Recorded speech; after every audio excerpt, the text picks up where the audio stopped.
Welcome back friends, this is current affairs funda. अभी मैं आपको बताऊंगा कि आईबीपीएस क्लर्क का जिन लोगों का 3 दिसंबर को एग्जाम है तो उन लोगों के लिए क्या फॉलो करना है। बेसिकली जो 26 और 27 को एग्जाम हुआ था उस पैटर्न से मिलती हुई कुछ चीज़ें हैं जो यहाँ पर आपको दिमाग में रखनी है ताकि आप अपने स्कोर में काफ़ी अच्छा कर सकें। और मैं आपको हर एक पार्ट बताऊंगा कि वहाँ पर क्वेश्चंस किस तरह से फॉर्म हो सकते हैं।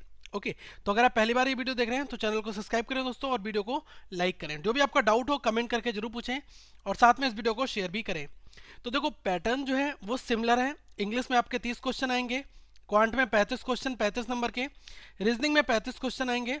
टोटल 100 क्वेश्चन 100 मार्क्स के होंगे।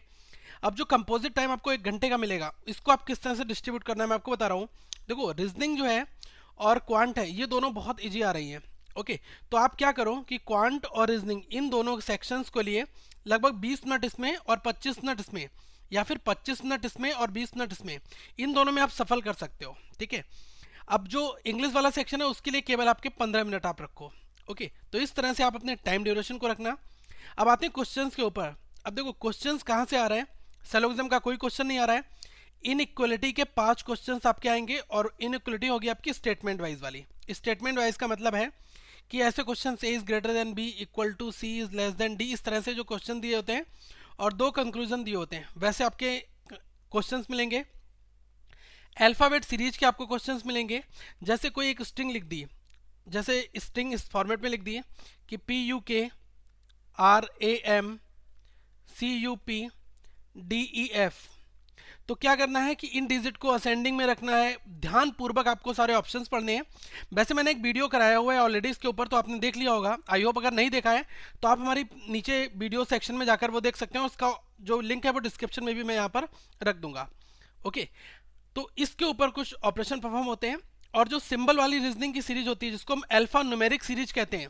ओके, अल्फा न्यूमेरिक सीरीज में दिया होता है @3ARM3458, इस तरह से जो ऑप्शंस दिए होते हैं कुछ। तो इस सीरीज में लेफ्ट के लेफ्ट में कितना है, right to the left of 17th, या फिर सिंबल ऐसे कितने हैं जिनके आगे बॉबल है या फिर उनके पीछे नंबर है, ऐसे क्वेश्चंस वहां पर बन सकते हैं। ओके, दूसरी चीज जो आपका पजल है और सिटिंग अरेंजमेंट है, ये क्वेश्चंस आपके इस तरह से बन रहे हैं कि फेसिंग टू द नॉर्थ वाला। ओके, 2 रो हैं, इसमें आपके इक्वल पर्सन बैठेंगे, 4 4 लोग, और एक आपका ऐसा क्वेश्चन बनेगा। तो इसको बाद में ट्राई करना, लेकिन ट्राई कर लेना, हो सकता है आपसे बन जाएगा। और एक बन रहा है कि सिंगल रो में बैठे हुए हैं, वैसे क्वेश्चंस। फाइन।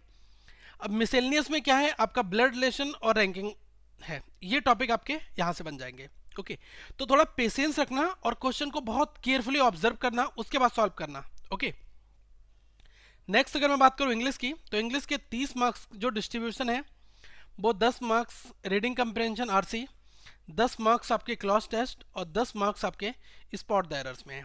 ठीक है, अब देखो मैं आपको बताऊं क्लॉज टेस्ट आप वहां पर कैसे अटेम्प्ट करोगे। क्लॉज टेस्ट को अटेम्प्ट करने के लिए क्या करना कि जो आपका पूरा क्लॉज टेस्ट दिया होता है इसको आप स्टार्टिंग से लेकर पढ़ना, क्योंकि क्लॉज टेस्ट जो होता है वो आपस में इंटर रिलेट होता है। जो पहला सेंटेंस लिखा होता है उसी वाली थ्योरी पूरे एंड तक होती है, तो अपने सारी लाइन वहां पर पढ़ ली एंड तक। ठीक है, अब एंड तक आप पढ़ लोगे, आपको थीम पता चल जाएगी कि बेसिकली क्या हो रहा है इस क्लॉज टेस्ट में। ओके, अब क्लॉज टेस्ट जब आपको पता चल जाएगा, मोस्ट प्रोबेबली वहां पर आपका स्टोरी बेस्ड ही होगा।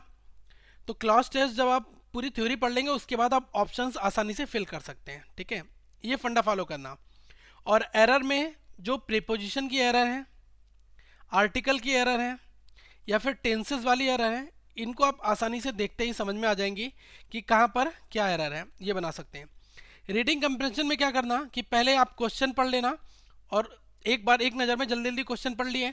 इसके बाद जो आपका पैसेज दिया होगा इस पैसेज को पढ़ना स्टार्ट करना। जैसे ही पैसेज पढ़ोगे आपको पता चल जाएगा कि ये जो क्वेश्चन है वो ऑलरेडी मैं पढ़ चुका हूँ, उस क्वेश्चन पर आकर आप आसानी से आंसर दे सकते हैं। तो अल्टीमेटली आपको फ़ायदा यहाँ पर मिलने वाला है। ओके, तो इन सब चीज़ों को ध्यान में रखकर आप पेपर थोड़ा सॉल्व करना। अगर मैं क्वांट की बात करूँ तो क्वांट में श्योर शॉर्ट जो है वो आपका अप्रॉक्सीमेशन और सिंप्लीफिकेशन वाला 10 मार्क्स है, जो आपसे श्योर शॉर्ट करना है आपको। और जो आपकी नंबर सीरीज है ये आपकी 5 मार्क्स की वहां पर आपको दिखेंगी। नंबर सीरीज के क्वेश्चन को सॉल्व करने के लिए सीधे क्या लेना, सबसे पहले डिफरेंस देखना कि डिफरेंस से कुछ हो रहा है। दूसरा देखना कि इंटू 1 + 1, इंटू 2 + 2, इंटू 3 प्लस 3। एक लॉजिक और होता है इंटू 0.5, ठीक है, इंटू 1 इंटू 1.5 इंटू 2। ये लॉजिक मतलब कुछ कुछ मल्टीप्लीकेशन में आप वहां पर देख सकते हैं। साथ में कभी होता है 1 स्क्वायर का डिफरेंस, 2 स्क्वायर का डिफरेंस, 3 स्क्वायर का डिफरेंस। कभी होता है 1 का क्यूब, 2 का क्यूब और 3 का क्यूब का डिफरेंस। तो ये चीजें 2 से 3 लेवल तक देख लेना। ओके, बात करूं डीआई की, तो डीआई बहुत इजी आएगी वहां पर आपको। टेबल डीआई अभी तक ट्रेंड में आई है, तो टेबल डीआई वहां पर प्रोबेबली मिल सकती है, और टेबल डीआई के 5 क्वेश्चन आप आसानी से बना सकते हैं। बचेगा अरिथमेटिक वाला पोर्शन, जो रिमेनिंग पार्ट है। अरिथमेटिक के पोर्शन में लगभग 3 से 5 क्वेश्चन आप आसानी से अटेम्प्ट कर सकते हैं। ओके, तो यही मेरा आपको सजेशन ये है कि जो क्वेश्चन आपको आता हो उसको आप सबसे पहले बनाते जाना, और किसी भी क्वेश्चन पर बहुत ज़्यादा टाइम मत देना, ठीक है, क्योंकि ये एक ऐसा एग्जाम है कि अगर आपका कहीं पर भी टाइम लग गया तो आप वहाँ पर प्रॉब्लम में आ जाएंगे। ओके, दूसरी चीज़, जो सेक्शन आपका बहुत स्ट्रांग हो उससे आप स्टार्ट करना, ताकि आपकी एक रिदम बन जाए वहाँ पर, ठीक है।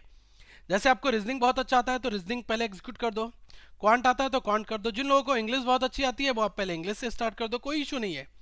आइदर सेक्शन आप अटेम्प्ट कर लो, क्योंकि टाइम मैंने बता दिया कि ज़्यादा टाइम किसी पर मत देना। 15 मिनट और इस पर 20 मिनट और इस पर क्वांट पर 25 मिनट, इनको सफल कर सकते हो कि क्वांट को 20 दे दो, रीजनिंग को 25 दे दो। लेकिन आप ये मान के चलो, क्योंकि ये 35-35 नंबर के क्वेश्चन हैं, इसलिए मैं इसको टाइम देने को आपको कह रहा हूँ। फाइन। और बाकी फ्रेंड्स, ऑल द बेस्ट। मुझे पता है कि आप बहुत अच्छा करके आएंगे। साथ में जो अभी नंबर सीरीज आई है वो यहाँ पर मैं दे दे रहा हूँ आपको। इनइक्वलिटी का एक्सपेक्टेड पैटर्न है वो यहाँ पर है, और इस लोगो पर क्लिक करके इस चैनल को सब्सक्राइब भी करें। और दोस्तों, वीडियो को लाइक करें, ज़्यादा से ज़्यादा लोगों तक शेयर भी करें।